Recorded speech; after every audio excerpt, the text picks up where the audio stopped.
Hello and welcome to Live in the Hive, the only online magazine show dedicated to theatre across Greater Manchester. If you love your theatre, you're in the right place because for the next 30 minutes, we've got news and interviews from the wonderful world of shows. Now, I'm Michelle Eagleton. I am here every Sunday in the Hive. You might be watching on the Facebook page of I Love Manchester. A big hello if you are. That is the iconic city brand dedicated to community and culture. Or a big hello if you're watching on our very own Live in the Hive Facebook page. Now, who have we got for you tonight? Well, you are definitely in for a treat this evening. We're going to be partying a Rocky Horror style. Yes, the iconic cult musical is celebrating its 50th anniversary, and we are going to be talking very soon to the wonderful Stephen Webb. He dons those stockings, he dons the heels and the corset, and every night becomes N-Furter. So he's going to be telling us all about that and the celebrations. And then we've got the wonderful Mina Anwar, a brilliant actress from Lancashire. She's going to be talking to me about starring in Spring and Port Wine at the Octagon. It's set in the 60s. It's all about a family and what goes on in their household, and it is set in Bolton. It is quite an iconic play, and it sounds absolutely fantastic. Now, if that wasn't enough for you, every week we do like to bring you the latest of what's going on in Greater Manchester theatre news, and we have got a sneak preview coming up of a production which I think is going to be really, really exciting when it comes to Manchester, and it's actually just around the corner. So stay with us for that one. You definitely don't want to miss it. But for now, what we're going to have to do, well, there's only one way to kickstart our show. It is by jumping to the left and stepping to the right. Yes, let's take a little bit of a time walk with the wonderful Stephen Webb. I caught up with him earlier on this week to tell me what it's like to be in the Rocky Horror Show. And of course, I had to make a big confession first off. I'm a huge fan of the Rocky Horror Show. I've been time warping for a long time, but this is celebrating 50 years, this tour. What an achievement. Oh, it's amazing. And the thing is, it seems to be more popular than ever. You know, as you say, it's been going on for 50 years. You think that it would be, a bit out of date now, but, it's all about gender fluidity and being whoever you want to be. And it seems to be more current today than it ever has been. Were you a fan before you got the role in the Rocky Horror Show? Because, like us all, you must have seen it either, the movie or the stage version. Well, I watched the movie and I saw, I saw Tim Curry do it. And first of all, I was like, what is this? What am I watching? And then I think I was young then. And then when I started watching it again, I absolutely fell in love with it. And I never saw the live stage show before getting the role. And I went to go and watch it. And I just fell in love with it, not just because of the show, but actually what it does to people and what it brings out with people. You know, the show itself allows the audience to be part of our show. Obviously, that there are call outs in the show, and there's not another show like it. It's very immersive, and what you get, you get a different performance every night, not just by us, but also by the crowd, because you just don't know what you're going to get. Oh, And I the absolutely crowd love it. are the stars of the show as well, just as you say. I mean, they heckle a lot. We'll get to the heckling in a bit, Stephen. But let's take you back to, the audition, because a little bird told me that you thought you were going to be up for Brad Majors when you were first going for it, right? No, that's right. My agent phoned me up and said, "Look, we've got you an audition for the Rocky Horror Show." I said, "Perfect." I said, "I thought I was going up for Brad, Brad Majors, the hero of the show." And they went, "No, you're up for Frank." I went, "What?" No, never in my imagination. I never thought I'd be up for it. One, I always thought it'd always be, either some form of celebrity or it was never in my head that I'll ever be able to play a role like that because it's so iconic. Mhm. So anyway, when I went in, they gave me the song "Sweet Transvestite" and they gave me a few lines to learn. And I thought I can't just stand there and sing Sweet Transvestite. So I ended up putting on some heels, putting on some tight jeans, and I had like this Getting in the vest role. underneath. And I literally stripped off and strutted around the rehearsal room and flirted with, the panel that all sitting there just watching. They were filming it for Richard O'Brien, and it seemed to do the trick. And yeah, now I can't seem to get out of it. This is like my third year I'm doing it, and I absolutely love it. I've got to take my hat off to you, though. I mean, to just put heels on like that and be able to strut around in them, Stephen, fair Mm. play. Yeah, I must admit, I became quite natural with the heels. I was when we were in rehearsals for 5 weeks. They said, "Do you want to wear your heels over?" I was like, 100%, because it completely changes you. I've got huge respect for anyone that wears, heels because they hurt. But I absolutely love it, and people that come out and see me after the show never really expect it to be me, and Mm. that's what I love about it, because obviously I'm a lot shorter, and I haven't got, everything is left to, it's not a lot of it is left to the imagination, let's just say. You see pretty much a lot of me, but yeah, it just completely changes the way you feel, and with all the makeup and the wig and everything, I feel it's like an alter ego I have, Definitely. with I him. mean, not just the heels. I mean, I've worn a corset before, and I've got to say, they are kind of restrictive. So the fact that you move around and you Yeah. sing in a corset, was that challenging? So the corset was made for me, but when obviously it doesn't really give when you first start doing it, and once I started sweating in it and everything, it starts moving around. But it was a bit of a struggle the first week or two, because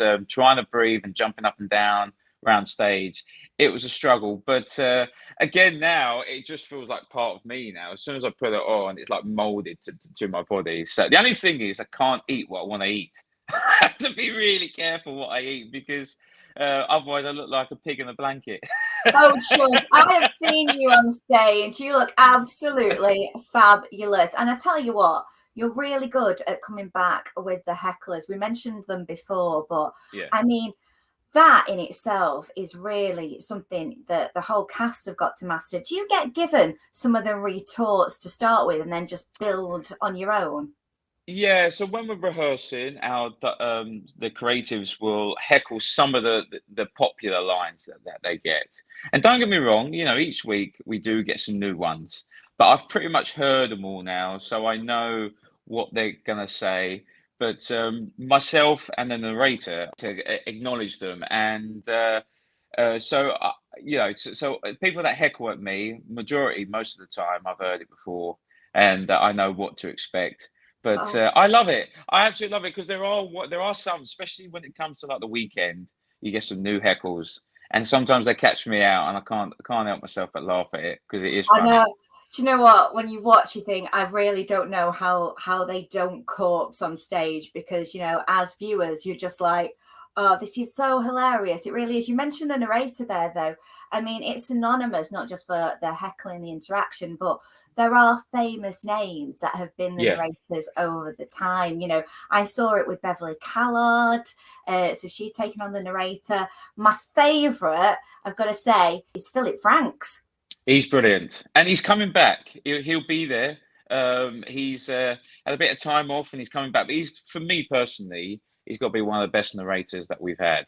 He really is, and he ends up searching, in the program, when you got the local theatre program, and he'll try and find things to put in the show. So he does his homework, and I absolutely love that. He keeps it fresh every time. He's just so clever. I mean, they Mm. are really intelligent quips that you kind of listen to, and then you go, "Oh God, I've got it now." That is genius, absolutely genius. And of Yeah. course, the genius himself has got to be Richard O'Brien. Have you Mm. had the pleasure of meeting him a few times whilst you've been doing this tour? I met him right at the beginning of my journey with Rocky Horror. When I first got cast in it, we had like a just a meet and greet with me and two other cast members from the show, who were playing Brad and Janet. Anyway, I went up to him and said, "Hi, I'm going to be playing Frank," and he grabbed me by the arm and he took me to the bar and literally just told me about Rocky Horror and told me everything about Frank and was very generous with his time. But at the same time, every time I put my beer down, there was another beer there, so it was I was getting more and more tipsy, you know. But it'll be great to meet him again because obviously this year's the 50th, and I think he's coming over halfway through the year, so it'll be lovely to meet him. But he just doesn't age. He just stays the same, you know. He's like some form of time warp. But again, he's a lovely man, and yeah, it'd be great to meet him again. Well, I'm going to show my age because I actually went to the 25th anniversary of Really? the Rocky Horror Show as a journalist, and I was sat behind Richard O'Brien. And when the time warp came on, we both time warped in the aisles. And I've got to say, that has to be a complete moment for me. And it was just like immense. That was a time when Jason Donovan was Frank N-Furter. That's And right. he's coming back for celebrations over in Australia, isn't he? That's right. You know, he's celebrating it on the 50th anniversary, but in Australia, on the other side of the world. And you know, you never know. He may make an appearance because obviously I think there's going to be some form of celebration for the 50th. But yeah, it's fantastic that he's come back and do it again. It holds a lot of people that I've met during you know, doing the show. They always come back to it again because it holds something in their hearts. You know, there's not another show like it. Like as you say, you're doing the time warp 25 years ago. You know, every single performance that we do, there's 2,000 people every night getting up doing the time warp, and you think this is amazing. Like these songs are timeless, and as you say, like I've been in this game for over 20 years, and this has got by far my favorite part. And I've always said that whenever time I've been interviewed. But it is, you know, I've never experienced anything like it. And the people that I meet, the people that I've touched doing the show, and they've gone, look, we didn't know what was going on, but we absolutely loved it. And we're coming back and seeing it all again. And people that feel like they don't know where they fit into society, and they come and watch this show and they feel like it's a safe space for them. It's given them the confidence to be whoever they want to be and actually have a real good time. Because at the end of the day, you know, that's what we do for a living. We're here to entertain people, and you're guaranteed to have a good party and have a good time and actually feel like you're part of our show. And people that have never seen it before, you know, you don't need to dress up at all, you know, but come with an open mind. And I guarantee you, it's not just, you know, sexy. It's extremely funny, and everything's all tongue in cheek, and it's not crude. It's nothing like that. And you'll actually have the best time of your life. I guarantee it. Oh, I totally agree with Stephen there. That is a fantastic show. If you can get to see it, you are definitely in for a treat. The Rocky Horror Show is at the Opera House from the 20th to the 25th of February. Go on, celebrate the 50th anniversary with them, and how better to do that than with a good old time warp. Now stay with us because we've got brilliant things to come for the rest of the show. I'm going to be chatting to Mina Anwar. She's going to be telling me all about spring and port wine at the Octagon. And now, yes, every week it is time for our regular slot, which is Greater Manchester Theatre News. What's been going on this week, I hear you ask? Well, I've got to tell you, I got very excited when I got this in my inbox. Steve Coogan is going to be interviewing Frank Cottrell Boyce at the Shakespeare North Playhouse in Prescott. This is going to be a fantastic night. One night only on the 4th of February. Get your tickets now. It's going to go really, really fast. Steve is an absolute comic genius. Of course, we know him from Alan Partridge, but he's also been in so many films. And one film in particular links him to this guy, Frank Cottrell Boyce. They worked together 20 years ago on 24-Hour Party People. Frank wrote it. He's an author. He's wrote lots of different screenplays as well that you would definitely know. And not only that, along with Danny Boyle, Frank devised the opening ceremony for the London 2012 Olympics. And as you know, that was absolutely fantastic. He's written for Doctor Who. And you may remember an iconic scene that the good old Queen did with Paddington Bear. Yes, when she got the marmalade sandwich out of a bag, that was all Frank's idea. This is going to be a brilliant piece to watch, just really to see them having this conversation together. There'll be so many stories, and the both of them are absolutely charming men. If you can get yourself down to there, it is going to be a complete treat. Like I said, it's on the 4th of February at Shakespeare North Playhouse. Definitely worth that trip to Prescott. It is a beautiful theatre, so a great venue to see these guys in. And talking about guys that you do really want to see on stage and, you know, have that celebrity edge, well, doesn't get better than Jenna Coleman and Aidan Turner. They are going to be winging their way to Manchester very, very soon. Yes, they are here from the 21st to the 25th of March at the Opera House with Lemons, Lemons, Lemons, Lemons. It is a Harold Pinter play. I'm not going to give too much away about it because I've got a bit of an exclusive video here which tells us a little bit about the premise, all in the form of a game. Take a look. Hi, I'm Jenna Coleman and I'm playing Bernadette. And I'm Aidan Turner and I'm playing Oliver in Lemons, Lemons, Lemons, Lemons, Lemons. And we're about to play Articulate, the Lemons version. Edition of it. Lemons edition. Do you know the rules? No. No, I don't either. Okay, let's go. You go first. Oh my goodness. Okay, you like this one. This is good. But when you write letters together, what do they form? Word. And another word for restriction. Limit. Yeah, there we go. That was very good. I'm feeling, it's like Ruby. Waxy, sour, a very bright colour. Oh, this is lemons. I'm just wondering how many of those lemons are there? Lemons, lemons, lemons, lemons, lemons. Boom. The venue that we are playing this show. Can you imagine if I didn't know? Yeah, I was about to say. How? Yeah, yeah, good one. Where do you live? Oh, huh? Oh, come again? London. Okay, yep, Yeah. boom. A city up north. Newcastle. Maybe one related to the play. Ah, I see where this is gone. Manchester. Yes. And maybe just like another city like south of that. Never been there, but Brighton. Yes. Does it show on television, right? There's ballroom dancers on it? Strictly. Second word, like another word for restricted or Limited. Oh, yeah. Strictly limited availability. Oh, run. Run. You did a run. You did just do a run. That feeling that you get in your heart.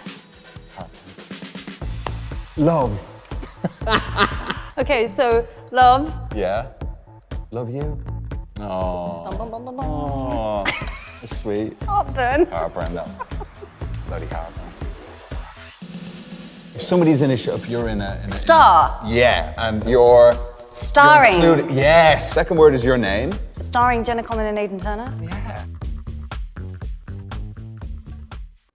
The Manners Hatters them to articulate, I haven't got a clue about, honestly. But what I can tell you is Lemons, Lemons, Lemons, Lemons is a romantic comedy. It's very tender and it's all about what we say, how we say it, and what happens when we can't say anything anymore. And I think this is going to be brilliant. It's already being touted as the show to see in 2023. And it's coming here to Manchester, which is brilliant. So do try and get your hands on a ticket while you can. It's only here from the 20th to the 25th of March at the Opera House. Brilliant actors there, Jenna and Aidan.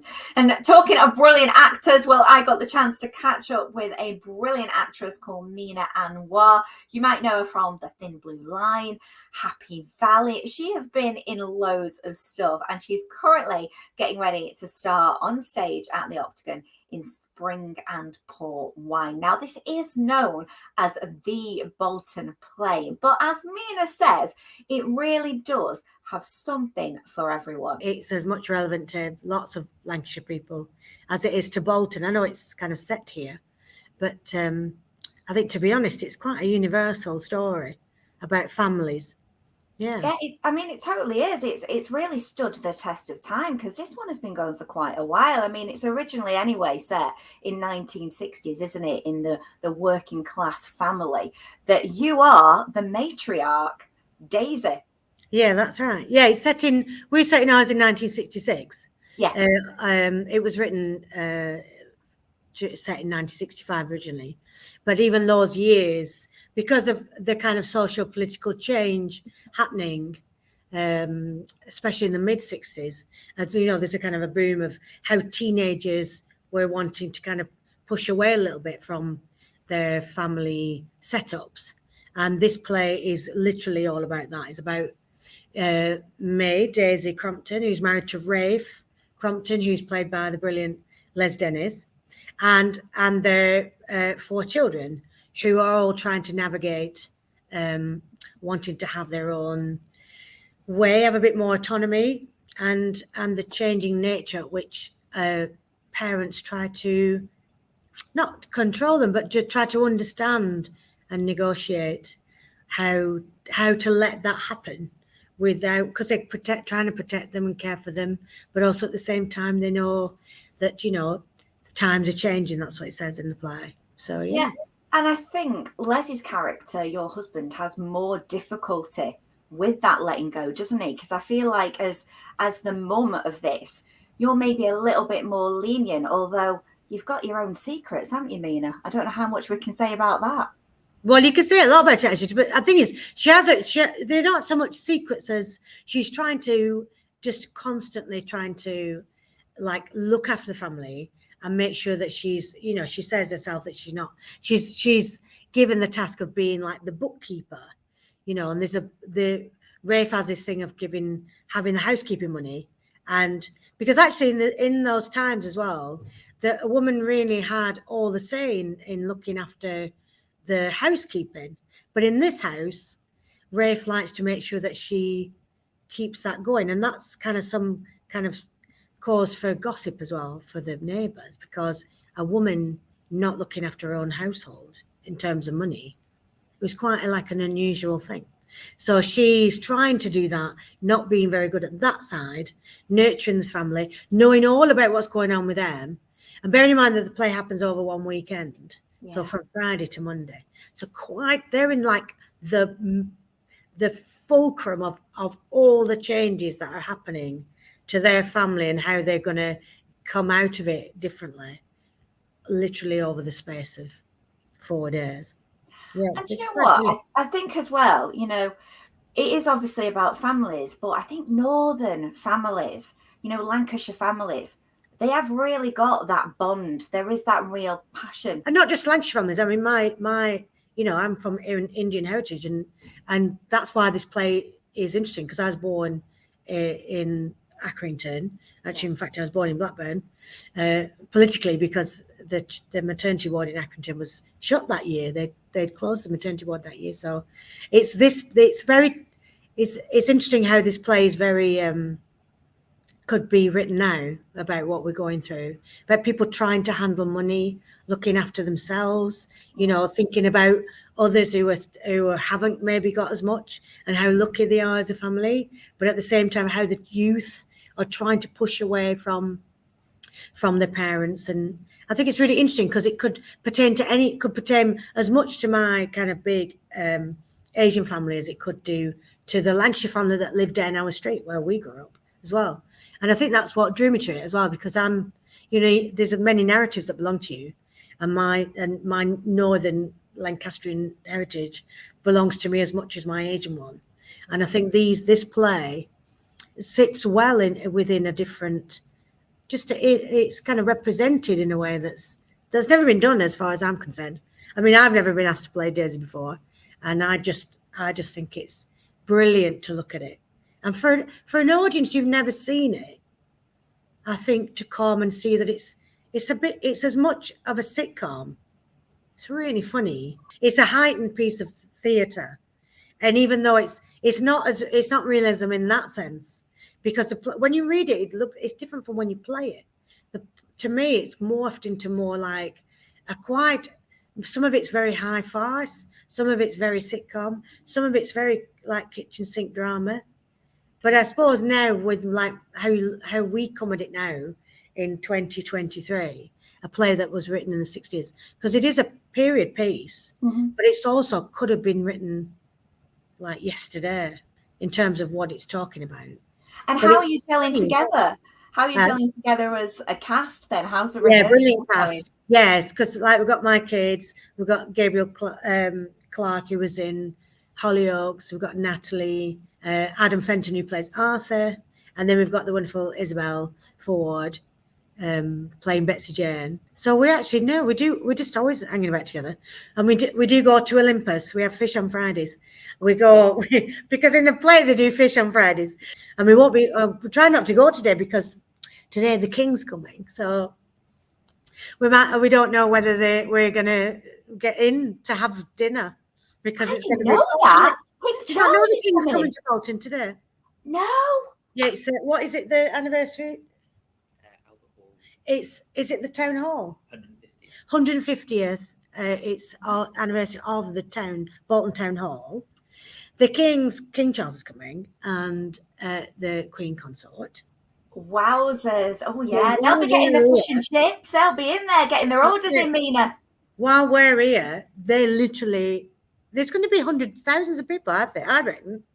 I'm off to Bolton now. That's it. I'm getting in the car. I'm coming over to Bolton to join you. Yeah, and be careful because they've already said that some of the roads are shut because obviously the King's coming, you know. Oh, wowzers. Hey, talking of your very own King, though, you mentioned Les Dennis earlier on. Is he cracking you up in rehearsals? It's brilliant, actually. What's weird is, we've never met before. We never worked together before, and it feels like we've been doing that for a long time. We've actually been working together for years. It feels like that because it's really brilliant. Because those characters, even though they're like high, really funny as well, they've got us the same amount of depth of emotional scenes. We've got quite emotional scenes where, you know, they reveal those two people have been married for such a long time, reveal quite a lot of secrets to each other.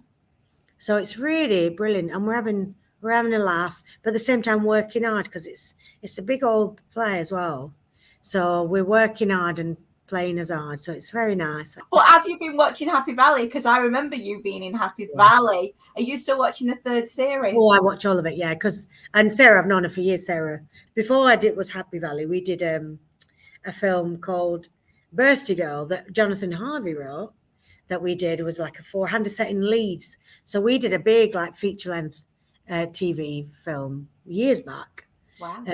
So I've known her quite a long time. So doing Happy Valley was an absolute joy, and getting Sally Wainwright just sending you a part is just like the most amazing privilege.